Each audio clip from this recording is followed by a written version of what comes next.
আসসালামু আলাইকুম। আমার নাম তাওহিদা জান্নাত নুহা। আমি আটোয়ারি মডেল সরকারি প্রাথমিক বিদ্যালয়ে পড়ি। আমি প্রশ্নপত্র থেকে একটি বই নিয়ে গিয়েছিলাম। এই বইটির নাম ভূতের বাচ্চা কটকটি।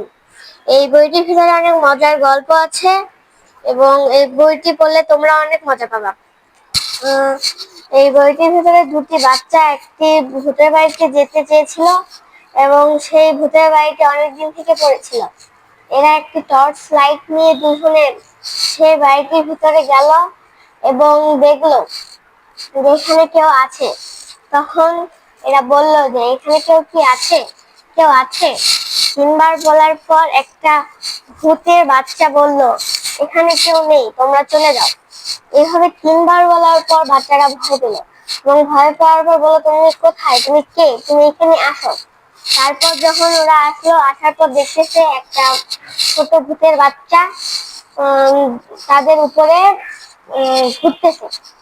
এরা ভয় পেয়ে টর্চ লাইটটি তার মুখের সামনে ধরলো।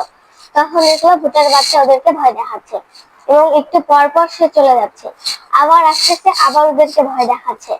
এমন করে তারা অনেক ভয় পাচ্ছিল। তারপর তারা ভয়ে বের হয়ে আসতে চাচ্ছিল। বের হয়ে আসার পূর্বেই দেখতেছে তাদের পিছনে সেই ভূতটি তাড়া করতেছে। এরা একটা দৌড় দিছে, এরা দৌড় দিয়ে তাদের বাসায় আসছে। তখন ভূতের বাচ্চা তাদের পিছু নিয়ে ওদের বাসায় এসেছে এবং সেই ভূতের বাচ্চাটি তাদের ভয় দেখাচ্ছে, বাবা মাকে ভয় দেখাচ্ছে এবং রাতের বেলা ওদের সমস্যা করে দিচ্ছে। এমন করতে করতে অনেকদিন গেল।